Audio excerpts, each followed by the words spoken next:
Hello दोस्तों, स्वागत है आपका हमारे YouTube channel mission lecture UK 2025 पर। तो दोस्तों, आज की क्लास में हम बात करेंगे उत्तराखंड प्रवक्ता हिंदी के मुख्य परीक्षा में विषय जो है 2018 का जो पेपर था, उसमें हमने 1 से लेकर 50 तक के क्वेश्चनों का यहाँ पर सॉल्यूशन कर लिया था।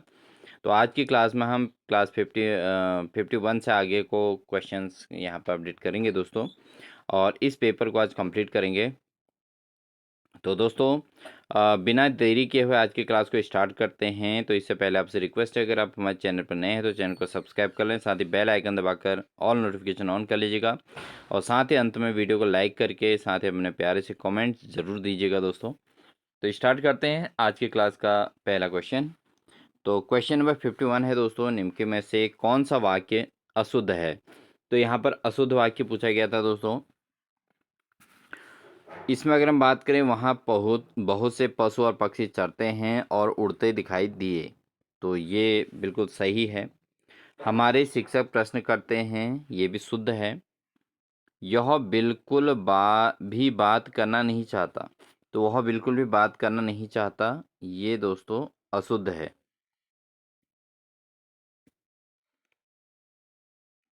ऐसी एकाध बात और देखने में आती है, ये भी शुद्ध है। तो यहाँ पर अगर बात करें, जो अशुद्ध है वह बिल्कुल बिल्कुल अशुद्ध लिखा है दोस्तों। भी बात करना नहीं चाहता था। तो ये जो है यहाँ पर अशुद्ध वाक्य है। ठीक है, बढ़ते हैं दोस्तों अगले प्रश्न में। अगला प्रश्न है दोस्तों, सूर्योदय में कौन सी संधि है। तो सूर्योदय में कौन सी संधि है दोस्तों। सूर्य धन उदय। ठीक है दोस्तों, यहाँ पर जो इसका संधि विच्छेद बनेगा, सूर्य धन उदय बनेगा दोस्तों। तो यो मतलब औधन उ, औ बन जाएगा। तो यहाँ पर गुण संधि है दोस्तों यहाँ पे। तो ऑप्शन नंबर ए इसका सही आंसर हो जाएगा। अगला क्वेश्चन है दोस्तों,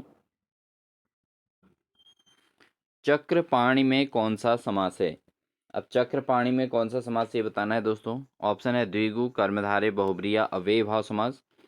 तो चक्रपाणी में दोस्तों यहाँ पर बहुब्रीहि समास बनेगा, क्योंकि चक्र है पाणी में जिसके, यानी पाणी में से होता हाथ होता है दोस्तों। जिसके हाथ में चक्र है दोस्तों, वो श्री कृष्ण है।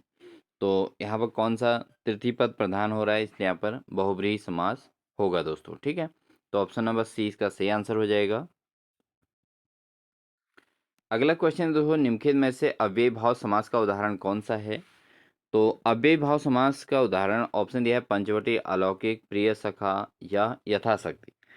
तो दोस्तों, जो अव्ययी भाव समास की पहचान होती है, उसमें जो उपसर्ग होते हैं, ठीक है, उपसर्ग दोस्तों क्या लगते हैं, यथा, यावत, भर, हर, प्रति, आ, ये उपसर्ग इसमें लगते हैं। अब यहाँ पर आप देख सकते हैं कि यथा लगा है, एक अक्षर में यथा लगा है। तो यथा शक्ति, तो यथा धन शक्ति दोस्तों यहाँ पर बन रहा है। तो यथा, यावत, भर, हर, प्रति, आ, जिन शब्दों के आगे से लगे हों, तो वो शब्द दोस्तों सीधे सीधे अव्यय को रिप्रेजेंट करते हैं, अव्यय भाव समास प्रदर्शित होता है। तो यहाँ पर यथाशक्ति भी सीधे सीधे अव्यय भाव समास होगा दोस्तों। तो जो एग्ज़ाम 2018 का हुआ था दोस्तों, इसमें सभी प्रकार के क्वेश्चंस का एक अच्छा समावेश आया था। कुछ क्वेश्चन बहुत क्रिटिकल भी हैं, और कुछ क्वेश्चन जो है बिल्कुल अच्छे खासे हैं, जो आपको एक बेसिकली नॉलेज होनी चाहिए, और कुछ क्वेश्चन जो है मॉडरेट हैं। तो इसी आधार पर मेरिट भी तैयार होती है, इसलिए आपको सभी प्रकार के कॉन्सेप्ट्स को समझना है और पेपर के लेवल को जानना है। ठीक है, बढ़ते हैं अगले प्रश्न में। अगला क्वेश्चन है दोस्तों, अलग होने का बोध का कारक है। तो किस कारक में अलग होने का बोध होता है। ऑप्शन है कर्म, अपादान, संप्रदान या संबंध। तो कौन से कारक में अलग होने का बोध होता है दोस्तों। तो यहाँ पर कर्ता ने कर्म को करण से संप्रदान के लिए, अपादान से मैं पर। तो दोस्तों, ये आपको एक सीक्वेंस के तौर पे याद होगा। तो यहाँ पर अपादान कारक, अपादान में क्या होता है दोस्तों, अलग होना होता है। ठीक है, तो अपादान कारक है, अलग होने का बोध कराता है, जो अपादान कारक कहलाता है। तो ऑप्शन नंबर 20 का सही आंसर हो जाएगा दोस्तों। अगला क्वेश्चन है, निम्नलिखित में से पन प्रत्यय किसमें नहीं है? तो पन प्रत्यय किसमें नहीं है दोस्तों, ये पूछा गया है। छप्पन, भोलापन, पागलपन, इसमें जो ऑप्शन नंबर एक सी, उसके बाद दोस्तों यहाँ पर डी ऑप्शन है, इनमें से कोई नहीं। तो ये थोड़ा प्रिंटिंग मिस्टेक है दोस्तों, डी क्या होगा, इनमें से कोई नहीं। तो निम्नलिखित में से पन प्रत्यय किसमें नहीं है, ये पूछा गया किसमें नहीं है। तो अगर आप देखें तो भोलापन, इसमें पन जुड़ा हुआ है और पागलपन में भी जुड़ा है। बट छप्पन जो है अपने आप में एक वर्ड है, अपने आप में एक शब्द है पूरा। तो यहाँ पर पन प्रत्यय का यूज नहीं हुआ है दोस्तों। तो ऑप्शन नंबर ए इसका क्या हो जाएगा, सही हो जाएगा। ठीक है, बढ़ते हैं दोस्तों अगले प्रश्न। अगला क्वेश्चन है दोस्तों, निम्नांकित में से किसमें कु उपसर्ग नहीं है? आप कु उपसर्ग किसमें नहीं लगा है ये बताना है। जैसे ऑप्शन है कुपुत्र, कुपथ, कुमार्ग और कुसुम। तो इसमें कौन से में ऐसा है कि कु उपसर्ग नहीं लगा है, ये पूछा गया है। तो जो कु उपसर्ग नहीं लगा है दोस्तों, कुसुम में नहीं लगा है। अगर हम कु धन सुम करेंगे दोस्तों, ये कोई शब्द नहीं है। कु प्लस मार्ग हो सकता है, और कु प्लस पथ, पथ मीन्स भी रास्ता होता है, कु और पुत्र ना। तो दोनों के अलग अलग अर्थ निकलने चाहिए। मतलब जो बाद का जो पहले उपसर्ग लगा है उसको अगर हटा दें तो उसके बाद जो शब्द हैं उसका भी अर्थ निकलना चाहिए। जैसे दोस्तों कु प्लस पुत्र, ठीक है। तो पुत्र अपने आप में एक शब्द है, तो कु क्या हो गया दोस्तों, उसमें उपसर्ग हो गया। ठीक है, तो उपसर्ग ऐसे एडिशनल बनते हैं। तो पुत्र का कुपुत्र बन गया ना। अच्छे पुत्र का, मतलब सुपुत्र तो हम इसमें नहीं है, मतलब पुत्र का क्या बन गया, कुपुत्र बन गया। एक पुत्र है और उसका कुपुत्र बन गया। ऐसे कुपथ बन गया, कुमार्ग बन गया। बट कुसुम में दोस्तों ऐसा नहीं पॉसिबल है, कु प्लस सुम नहीं हो सकता, सुम कोई शब्द है ही नहीं। ठीक है दोस्तों, तो इस आधार पर इसका डी ऑप्शन क्या हो जाएगा, सही हो जाएगा, जिसमें कु उपसर्ग नहीं है। बढ़ते हैं दोस्तों अगले प्रश्न में। अगला क्वेश्चन है, निम्नलिखित में से कौन सा शब्द पुल्लिंग है?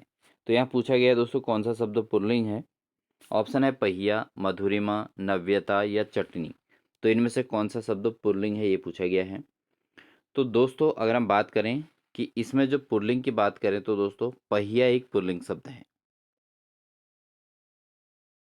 क्या है दोस्तों, पहिया।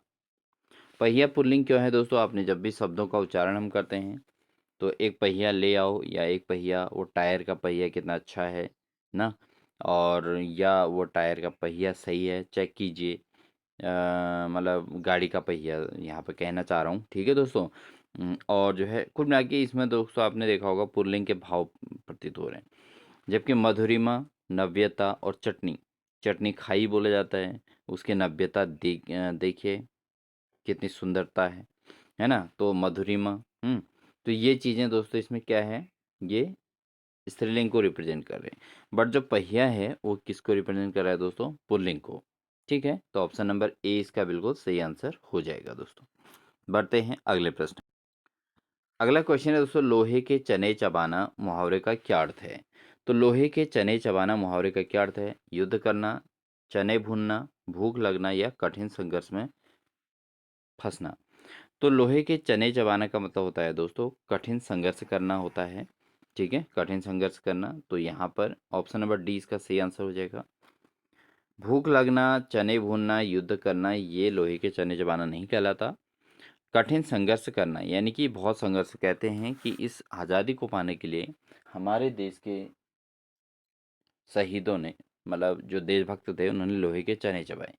ठीक है, अंग्रेजों को भगाने में अंग्रेजों के लोहे के चने चबाए, उनको कठिन संघर्ष करना पड़ा भारत देश से निपटने के लिए, और फाइनली उनको जो है देश छोड़ के जाना पड़ा। अगला क्वेश्चन है दोस्तों, मुंह में राम बगल में छुरी, इस लोकोक्ति का क्या आशय है? तो मुंह में राम बगल में छुरी जो लोकोक्ति है दोस्तों, इसका क्या अर्थ होता है? इसका अर्थ होता है दोस्तों, ऊपरी तो मित्रता है किंतु मन में शत्रुता। ठीक है, ऊपर से वैसे तो दिखावे की तो मित्रता है किंतु मन में शत्रुता है, तो इसको कहते हैं राम, मुंह में राम बगल में छुरी। तो ऑप्शन नंबर 20 का सही आंसर हो जाएगा। अगला क्वेश्चन दोस्तों, दही बड़ा में कौन सा समास है?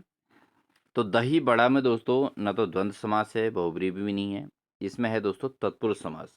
कौन सा समास है? तत्पुरुष, क्योंकि दही और बड़ा दोनों शब्द जो हैं अपने आप में प्रधान हैं।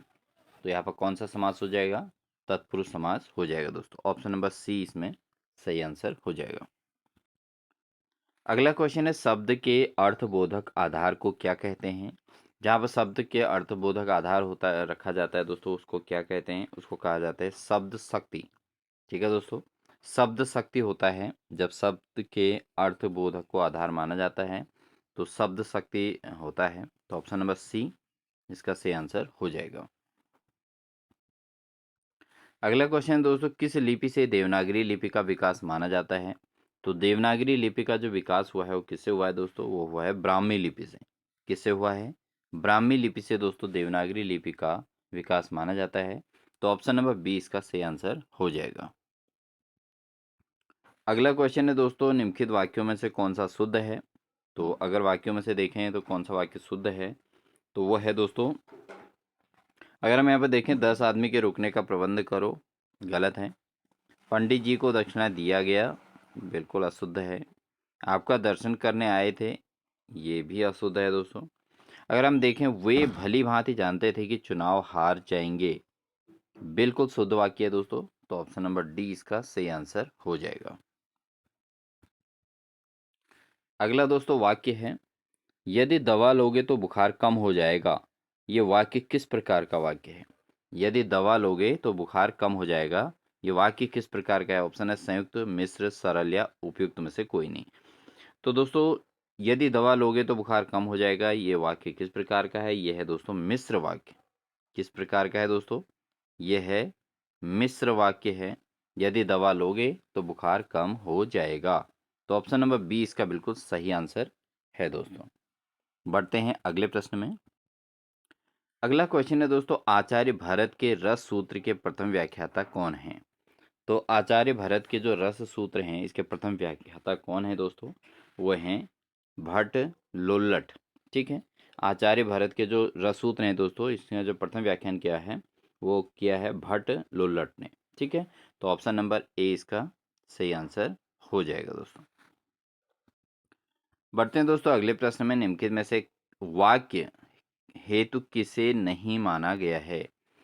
सॉरी, यहाँ पर है निम्नलिखित में से काव्य हेतु किसे नहीं माना गया है। तो काव्य हेतु किसे नहीं माना गया है पूछा गया है, तो व्युत्पत्ति, प्रेरणा, अभ्यास या प्रतिभा। तो काव्य हेतु किसे नहीं माना गया है, वह है दोस्तों प्रेरणा। ठीक है, काव्य रचना अगर करनी है तो उसे प्रेरणा की जरूरत नहीं है, वो जो है सेल्फ मोटिवेटेड होता है। ठीक है, और काव्य की रचना की जाती है। तो यहाँ पर ऑप्शन नंबर बी इसका सही आंसर हो जाएगा। अगला क्वेश्चन है दोस्तों, रस निष्पत्ति में अभिव्यक्तिवाद किसका मत है? तो रस निष्पत्ति में अभिव्यक्तिवाद किसका मत है दोस्तों? अभिनव गुप्त, भट्टनायक, भट्टलोल्लट या शंकुक। तो दोस्तों, रस निष्पत्ति में अभिव्यक्तिवाद जो मत है वो किसका है? अभिनव गुप्त का। ठीक है, तो अभिनव गुप्त का है रस निष्पत्ति में अभिव्यक्तिवाद। तो ये जो है ऑप्शन नंबर ए इसका सही आंसर हो जाएगा। अगला क्वेश्चन है, विशिष्ट पद रचना किस काव्य शास्त्रीय संप्रदाय से संबंधित है? तो विशिष्ट पद रचना जो है किस काव्य शास्त्रीय संप्रदाय से संबंधित है दोस्तों? यह है दोस्तों आपका रीति संप्रदाय से। किससे संबंधित है? रीति संप्रदाय में हुआ है दोस्तों विशिष्ट पद की रचना। ठीक है, ये रीति संप्रदाय के काव्यशास्त्री जो है काव्यशास्त्री संप्रदाय से संबंधित है दोस्तों विशिष्ट पद रचना। ऑप्शन नंबर सी इसका सही आंसर हो जाएगा दोस्तों। अगला क्वेश्चन है दोस्तों, औचित्य संप्रदाय के संस्थापक आचार्य कौन हैं? तो औचित्य संप्रदाय के जो संस्थापक आचार्य हैं कौन हैं? ऑप्शन है वामन, दंडी, आनंदवर्धन या क्षेमेंद्र। तो दोस्तों, जो औचित्य संप्रदाय के संस्थापक आचार्य हैं वो हैं क्षेमेंद्र हैं दोस्तों। कौन है? क्षेमेंद्र। तो आप इसको नोट कर लीजिएगा दोस्तों, थोड़ा इंपॉर्टेंट क्वेश्चन है, ज़्यादा महत्वपूर्ण है, इसलिए इसको भी आप नोट कर लीजिएगा। ऑप्शन नंबर डी इसका सही आंसर हो जाएगा दोस्तों। अगला क्वेश्चन दोस्तों रस छंद और अलंकार से है। तो दोहा और रोला छंदों के मिश्रण से कौन सा छंद बनता है? तो दोहा और रोला छंदों के जो मिश्रण से बनता है दोस्तों, वो बनता है आपका कुंडलिया। कौन सा बनता है? दोहा प्लस रोला। दोहा प्लस रोला छंद अगर हैं तो इन दोनों का संयुक्त रूप क्या है दोस्तों? उसको कहते हैं कुंडलिया। ठीक है, ऑप्शन नंबर सी यहाँ पर सही हो जाएगा दोस्तों। बढ़ते हैं अगले प्रश्न में। अगला क्वेश्चन है दोस्तों, ऑन द सबलाइम किसकी रचना है? ऑन द सबलाइम किसकी रचना है दोस्तों? ये है लॉन्जाइनस की। किसकी है दोस्तों? लॉन्जाइनस की रचना है ऑन द सबलाइम। ठीक है, तो इम्पोर्टेंट है, इसको भी आप नोटिस कर लीजिएगा। इम्पोर्टेंट है on the Sublime, on the Sublime, ये है लॉन्जाइनस की। ठीक है दोस्तों, इम्पोर्टेंट है, इसको नोट कर लीजिएगा। अगला क्वेश्चन है दोस्तों, लिरिकल बैलेड्स से पाश्चात्य काल में किस वाद का प्रवर्तक होता है? तो जो है लिरिकल बैलेड्स के से पाश्चात्य काव्य में किस वाद का प्रवर्तक होता है? तो ये होता है दोस्तों स्वच्छंदतावाद का। किसका? स्वच्छंदतावाद का प्रवर्तन होता है। तो ऑप्शन नंबर डी इसका सही आंसर हो जाएगा। बढ़ते हैं दोस्तों अगले प्रश्न में। कला सृजन के लिए सहज एवं स्वयं प्रकाश ज्ञान को किसने आवश्यक बताया है? तो कला सृजन के लिए सहज और स्वयं प्रकाश ज्ञान को जो आवश्यक बताया है वो बताया गया है दोस्तों क्रोचे के द्वारा। किसके द्वारा? क्रोचे ने दोस्तों कला सृजन के लिए सहज और अथवा स्वयं प्रकाश ज्ञान को जो है आवश्यक बताया है क्रोचे ने। ठीक है, ऑप्शन नंबर सी इसका बिल्कुल सही आंसर हो जाएगा। अगला क्वेश्चन है दोस्तों हमारा, दिवस का अवसान समीप था, गगन था कुछ लोहित हो चला। ठीक है, दिवस का अवसान समीप था, गगन था कुछ लोहित हो चला, काव्य पंक्ति में कौन सा वर्णिक छंद है? तो दोस्तों अगर हम इस वाक्य में देखें तो इसमें लघु और ह्रस्व ह्रस्व व दीर्घ जो होते हैं दोस्तों, ठीक है, इसके आधार पर इसमें कौन सा वर्णिक छंद प्राप्त हो रहा है? तो वो हो रहा है दोस्तों आपका द्रुत विलंबित। क्या है दोस्तों? द्रुत विलंबित, यानी कि पहले तेज गति से और फिर उसके बाद शांत गति से। तो दिवस का अवसान समीप था, गगन था कुछ लोहित हो चला। ठीक है दोस्तों, तो यहाँ पर द्रुत विलंबित है जो है वर्णित छंद। ठीक है, तो ऑप्शन नंबर ए इसका बिल्कुल सही आंसर हो जाएगा दोस्तों। अगला क्वेश्चन है दोस्तों, निम्नलिखित में से मम्मट कृत ग्रंथ कौन सा है? तो मम्मट कृत ग्रंथ कौन सा है? साहित्य दर्पण, चंद्रालोक, काव्य मीमांसा या काव्य प्रकाश? तो मम्मट कृत ग्रंथ जो है दोस्तों वो है आपका काव्य मीमांसा। काव्य मीमांसा दोस्तों मम्मट कृत ग्रंथ है। तो ऑप्शन नंबर डी। मम्मट कृत जो ग्रंथ है दोस्तों वो है आपका काव्य प्रकाश। तो काव्य प्रकाश मम्मट कृत ग्रंथ है दोस्तों। तो ऑप्शन नंबर डी ये होगा और ये ऑप्शन नंबर सी होगा दोस्तों। तो प्रिंटिंग मिस्टेक है। तो यहाँ पर काव्य प्रकाश दोस्तों मम्मट कृत ग्रंथ है, यानी कि मम्मट द्वारा रचित ये ग्रंथ है दोस्तों। ठीक है, तो काव्य प्रकाश इसका सही आंसर हो जाएगा। Option number D is the right answer. बढ़ते हैं दोस्तों अगले प्रश्न में। अगला क्वेश्चन है, मुख्यार्थ बाधा किस शब्द शक्ति का लक्षण है? तो मुख्यार्थ बाधा किस शब्द शक्ति का लक्षण है दोस्तों? अभिधा, लक्षणा, व्यंजना या किसी का नहीं? तो दोस्तों मुख्यार्थ बाधा जो है ये लक्षणा शब्द शक्ति का एक लक्षण है। ठीक है, तो ऑप्शन नंबर बी इसका सही आंसर हो जाएगा। अगला क्वेश्चन है दोस्तों, पहरे श्याम न पीत पट घन बिनु बिजु बिलम्स, इस पंक्ति में कौन सा अलंकार है? तो दोस्तों पहरे श्याम न पीत पट घन में बिजु विलम्स, तो ये इसमें जो है दोस्तों इसमें अपहृति अलंकार है। कौन सा? अपहृति। ठीक है, तो ऑप्शन नंबर डी इसका सही आंसर हो जाएगा। बढ़ते हैं दोस्तों अगले प्रश्न में। अगला क्वेश्चन है, लॉन्जाइनस ने उदात्त के कितने स्रोतों का उल्लेख किया है? तो लॉन्जाइनस ने जो उदात्त के जो स्रोतों का उल्लेख किया है दोस्तों, ऑप्शन है 3, 4, 5 या 6। तो ये किया गया है 5। ठीक है, तो लॉन्जाइनस ने दोस्तों 5 जो है स्रोतों का उल्लेख किया है। तो ऑप्शन नंबर सी इसका सही आंसर हो जाएगा। बढ़ते हैं दोस्तों अगले प्रश्न में। उतरी नहाए जमुन जल में जो शरीर समश्याम, काव्य पंक्ति में कौन सा अलंकार है? उतरी नहाए जमुन जल जो शरीर समश्याम, इस पंक्ति में कौन सा अलंकार है? विभावना, व्यतिरेक, विशेषोक्ति या प्रतीप? तो दोस्तों इसमें जो अलंकार है वो है आपका प्रतीप अलंकार। कौन सा अलंकार है? प्रतीप अलंकार यहाँ पर है दोस्तों। तो ऑप्शन नंबर डी इसका सही आंसर हो जाएगा। अगला क्वेश्चन है दोस्तों, काव्य में अभिव्यंजनावाद कृति के लेखक कौन हैं? तो काव्य के अंतर्गत जो अभिव्यंजनावाद कृति के लेखक हैं, लक्ष्मी नारायण सुधांशु, डॉक्टर बच्चन सिंह, डॉक्टर देवेंद्र नाथ शर्मा या रामचंद्र शुक्ल। तो काव्य में अभिव्यंजनावाद कृति के जो लेखक हैं दोस्तों, वह हैं लक्ष्मी नारायण सुधांशु। ठीक है, तो लक्ष्मी नारायण सुधांशु दोस्तों काव्य में अभिव्यंजनावाद के लेखक हैं। तो ऑप्शन नंबर ए इसका सही आंसर हो जाएगा दोस्तों। बढ़ते हैं दोस्तों अगले प्रश्न में, बिंब के विषय में निम्न में से कौन सा कथन सही है? तो बिंब के विषय में अगर हम बात करें, यह छाया मात्र है, इसमें कल्पना के लिए कोई स्थान नहीं है, यह चक्षु इंद्रिय की को ही तृप्त करता है, या बिंबों द्वारा मूर्त को भाव रूप और भाव को मूर्त रूप दिया जाता है। तो बिंब के विषय में कौन सा कथन सही है? तो यह है दोस्तों आपका ऑप्शन नंबर डी, क्योंकि बिंबों द्वारा मूर्त को भाव रूप और भाव को मूर्त रूप दिया जाता है। तो ऑप्शन नंबर डी इसका सही आंसर हो जाएगा दोस्तों। अगला क्वेश्चन है दोस्तों, काव्यम ग्राम्य मलंकारात सौंदर्य मलंकार हो किस आचार्य का कथन है? ठीक है, तो दोस्तों काव्यम ग्राह्य मलंकारात सौंदर्य मलंकार हो किस आचार्य का कथन है? तो यह है दोस्तों वामन का। किसका कथन है दोस्तों? वामन का कथन है दोस्तों, काव्यम ग्राह्य मलंकारात सौंदर्य मलंकारा। ठीक है दोस्तों, ऑप्शन नंबर डी इसका सही आंसर हो जाएगा। अगला क्वेश्चन है, डॉक्टर नगेंद्र आलोचक हैं। डॉक्टर नगेंद्र किस चीज़ के आलोचक हैं दोस्तों? सौष्ठववादी, रसवादी, प्रगतिवादी या मार्क्सवादी। तो डॉक्टर नागेंद्र जो हैं दोस्तों, वो हैं रसवादी आलोचक। कैसे हैं दोस्तों? रसवादी। ठीक है दोस्तों, रसवादी आलोचक हैं।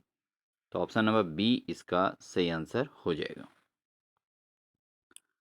अगला क्वेश्चन है दोस्तों, रस मीमांसा का किसका ग्रंथ है? तो रस मीमांसा जो है वो किसका ग्रंथ है? तो ये है दोस्तों आचार्य रामचंद्र शुक्ल का है रस मीमांसा। तो ऑप्शन नंबर ए इसका बिल्कुल सटीक आंसर हो जाएगा। बढ़ते हैं दोस्तों अगले प्रश्न में। अगला क्वेश्चन है दोस्तों, विरेचन सिद्धांत के प्रतिपादक कौन हैं? तो विरेचन सिद्धांत जो है दोस्तों, इसके प्रतिपादक कौन है? प्लेटो, सुकरात, हेरेस या अरस्तु। तो विरेचन विरेचन सिद्धांत जो है दोस्तों, इसके प्रतिपादक हैं अरस्तु हैं दोस्तों। विरेचन सिद्धांत के प्रतिपादक दोस्तों कौन है? अरस्तु हैं। ठीक है, इसको भी नोटिस कीजिएगा, बिल्कुल इंपॉर्टेंट है। अगला क्वेश्चन है दोस्तों, निम्न में से सौष्ठववादी आलोचक किसे कहा जाता है? तो सौष्ठववादी आलोचक किसे कहा जाता है दोस्तों? आचार्य नंदू दुलारे वाजपेयी या आचार्य हजारी प्रसाद द्विवेदी, आचार्य रामचंद्र शुक्ल या डॉक्टर नरेंद्र। तो दोस्तों जो सौष्ठववादी आलोचक हैं वो कौन है इनमें से? तो वह हैं आपके आचार्य नंद दुलारे वाजपेयी। तो आचार्य नंद दुलारे वाजपेयी दोस्तों क्या हैं? सौष्ठववादी आलोचकों में जाने जाते हैं। अगला क्वेश्चन है दोस्तों, कुमाऊनी कवि गुमानी का जन्म स्थान कहाँ है? तो जो कुमाऊनी कवि गुमानी है दोस्तों, गुमानी पंथ, इनका जो है जन्म स्थान कहाँ है? ऑप्शन है काशीपुर, चंपावत, उपराड़ा या अल्मोड़ा। तो इनका जो जन्म स्थान है दोस्तों गुमानी पंथ, ये है काशीपुर के हैं। तो ऑप्शन नंबर ए इसका सही आंसर हो जाएगा दोस्तों। बढ़ते हैं दोस्तों अगले प्रश्न में। अगला क्वेश्चन है दोस्तों, निम्न में से रमेश चंद्र शाह की कौन सी रचना है? तो रमेश चंद्र शाह की कौन सी रचना है? राफ, उकाव हुलार या फचैक या अड़वाल। तो दोस्तों रमेश चंद्र शाह की जो रचना है दोस्तों, वह है उकाव हुलार। ठीक है, उकाव हुलार दोस्तों ये पहाड़ी भाषा है। ठीक है, ये इनकी रचना है रमेश चंद्र शाह जी की। और उकाव हुलार का मतलब होता है ऊपर चढ़ना और उतरना। ठीक है, चढ़ना और उतरना को उकाव हुलार कहते हैं। तो ऑप्शन नंबर बी इसका बिल्कुल सही आंसर हो जाएगा दोस्तों। अगला क्वेश्चन है, इनके में से कौन सा आंचलिक कथाकार उत्तराखंड से नहीं है? तो कौन सा आंचलिक कथाकार जो है जो उत्तराखंड से नहीं है? हिमांशु जोशी, शैलेश मटियानी, वेद राही या विद्यासागर नौटियाल। तो आंचलिक कथाकार उत्तराखंड से कौन सा इनमें से नहीं है, ये पूछा गया है। तो वह है दोस्तों वेद राही, ये उत्तराखंड से नहीं है। बाकी हिमांशु जोशी, शैलेश मटियानी और विद्यासागर नौटियाल, ये तीनों के तीनों दोस्तों उत्तराखंड से हैं। ठीक है, वेद राही जो हैं ये आंचलिक कथाकार हैं, लेकिन उत्तराखंड से बिलोंग नहीं करते हैं। तो ऑप्शन नंबर सी इसका सही आंसर हो जाएगा दोस्तों। अगला क्वेश्चन है दोस्तों, न्यौली लोकगीत संबंधित है। तो दोस्तों जो न्यौली है लोकगीत, ये किससे संबंधित है? उत्तराखंड से, झारखंड से, छत्तीसगढ़ से, हरियाणा से। तो न्यौली दोस्तों जो गाई जाती है ये उत्तराखंड में ही गाई जाती है। तो ये ऑप्शन नंबर ए इसका बिल्कुल सही आंसर हो जाएगा दोस्तों। अगला है दोस्तों, शिवानी का वास्तविक नाम क्या है? तो शिवानी का वास्तविक नाम क्या है दोस्तों? ऑप्शन है शिवानी, शिवानी पंत, शिवानी पांडे या गौरा पंत। तो दोस्तों जो गौरा पंत हैं, ये इनको जो है शिवानी कहा जाता है। तो गौरा पंत को शिवानी की उपाधि मिली है दोस्तों। तो ऑप्शन नंबर डी इसका सही आंसर हो जाएगा। ठीक है दोस्तों, option number D Gaura Pant. अगला क्वेश्चन है दोस्तों, खुदेड़ गीत है। खुदेड़ गीत किस प्रकार का गीत है दोस्तों? खुदेड़ गीत दोस्तों एक विरह गीत है। ठीक है, विदाई का गीत है ये। तो ऑप्शन नंबर ए इसका बिल्कुल सही आंसर हो जाएगा। अगला क्वेश्चन है दोस्तों, बुरांस। बुरांस कविता के रचयिता कौन हैं? तो बुरांस जो कविता है दोस्तों, इसके रचयिता कौन हैं? श्यामाचरण पंत, सुमित्रानंद पंत, डॉक्टर लीलामणि उप्रेती या शिरोमणि पाठक।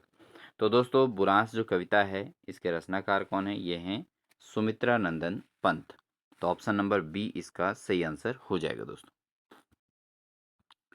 अगला क्वेश्चन है दोस्तों, निम्न में से कौन सी कविता शेरसिंह अनपढ़ की है?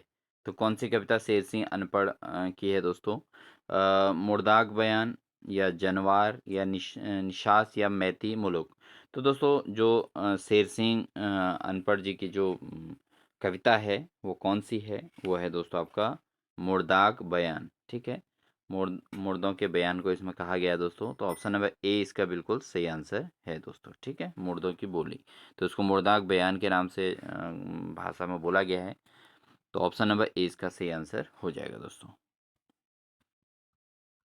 अगला क्वेश्चन है दोस्तों, पहाड़ पर लालटेन के कवि कौन हैं? तो पहाड़ पर लालटेन के जो कवि हैं वो कौन हैं? सुमित्रानंद पंत, मंगलेश डबराल, हिमांशु जोशी या शेखर पाठक। तो पहाड़ पर लालटेन के कवि कौन है दोस्तों? वह हैं मंगलेश डबराल। तो मंगलेश डबराल की रचना है पहाड़ पर लालटेन। ठीक है, तो ऑप्शन नंबर बी इसका सही आंसर हो जाएगा। अगला क्वेश्चन है दोस्तों, उत्तराखंड के किस कवि को छायावाद और प्रगतिवाद के संधि स्थल का कवि कहा जाता है? तो उत्तराखंड में ऐसे कौन से कवि हैं जिनको छायावाद और प्रगतिवाद के संधि स्थल का कवि माना जाता है?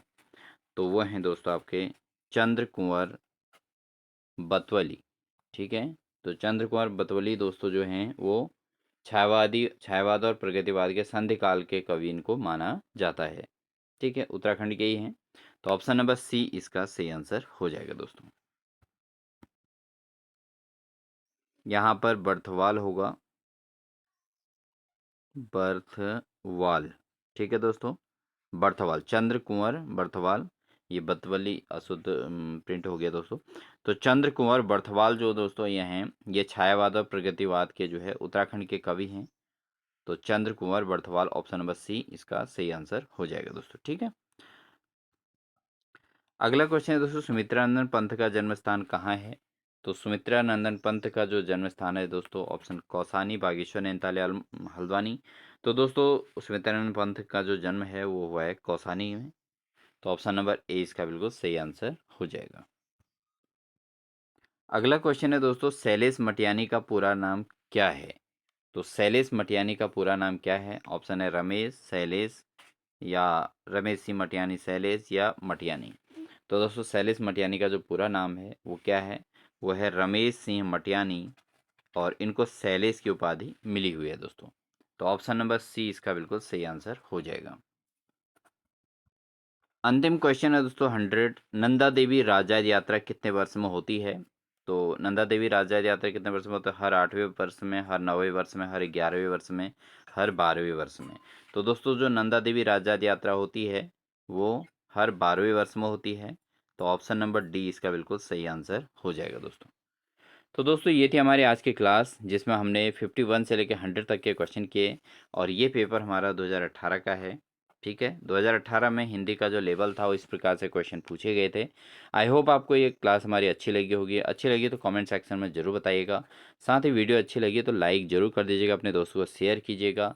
लगातार आपको इसी प्रकार की क्लासें हमारे चैनल के माध्यम से मिलेंगी, इसलिए चैनल को सब्सक्राइब करके बेल आइकन दबाकर ऑल नोटिफिकेशन ऑन कर लीजिएगा दोस्तों। साथ ही दोस्तों आपसे रिक्वेस्ट है, आपको लगातार प्रॉपर हमारी क्लास जो है इसमें जो है टॉपिक वाइज देखने को मिलेंगी। इसलिए आप हमारे जो है इस चैनल के मेंबरशिप यानी कि ज्वाइन का बटन क्लिक करके, ठीक है, जहाँ सब्सक्राइबर के बगल में ज्वाइन है दोस्तों, वहाँ पर क्लिक करके आप इसमें जो है 3 प्रकार के लेवल हैं, उनको आप उनमें से किसी एक को सेलेक्ट कर लीजिएगा और हमारी मेंबरशिप को ज्वाइन कर सकते हैं दोस्तों।